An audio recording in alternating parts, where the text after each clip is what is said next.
ఒక సమయంలో వేరు వేరు మతాచార్యులు అనేక మంది ఏం చేస్తారు, కొందరు గౌతమునికి లభించే లాభ సత్కారాన్ని గౌరవాన్ని అన్నీ చూసి కీర్తి ప్రతిష్టలను చూసి ఏం చేస్తారు, మౌద్గలాయనుడని ఆయన శిష్యుడు ఉంటాడు కదా, అతని వల్లే ఇతనికి ఇంత పేరు ప్రఖ్యాతులు వస్తున్నాయి, మనం ఏం చేయాలంటే అతను చంపించాలని చూస్తారు, మౌద్గలని చంపాలని చూస్తారు. మౌద్గల లేకపోతే గౌతముడు ఒడ్డున పట్ట చేపలుగా కొట్టుకుని కొట్టుకుని ఉక్కిరిబిక్కిరవుతాడు, అతని ప్రతాపం చెల్లదు ఇంకా అని ఏం చేస్తారు, వీళ్ళందరూ అతను చంపించాలని వీళ్ళందరూ అదే నిశ్చయించుకుంటారు.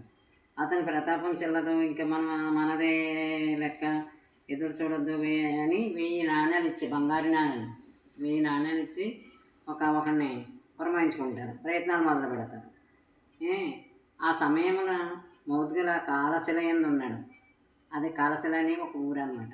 అక్కడ తన శిష్యవర్గాన్ని పెట్టుకుని తను వర్షవాసం అవన్నీ చేసుకుంటారండి, నివసిస్తూ ఉన్నాడు.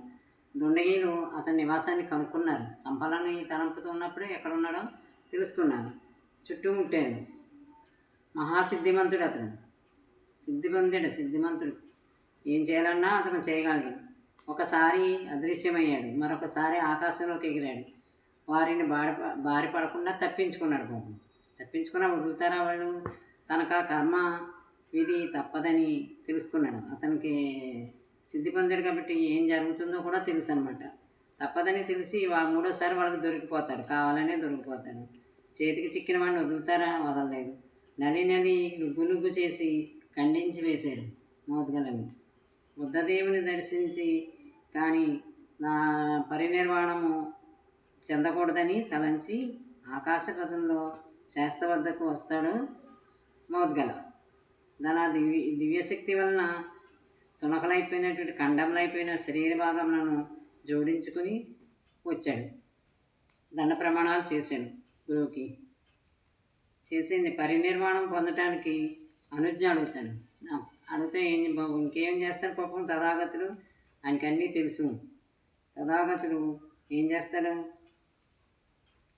అతన్ని అనుమతిస్తాడు, ఎంతో ప్రేమతో అనుమతిస్తాడు. కాలశిలకు వెళ్ళి అక్కడ మౌద్గల పరినిర్వాణం చెందుతాడు. ఇలా ఎంతోమంది శిష్యుల్ని, బౌద్ధుల్ని ఇలాగా ఈ మతద్వేషాలతో ఈ ముందుండాలని, తామే పేరు ప్రఖ్యాతులు పొందాలని, కీర్తి ప్రతిష్టలు పొందాలని ఇంకా హీనమైన పనులు చేసి ఇంకా కిందకు దిగజారిపోయారు.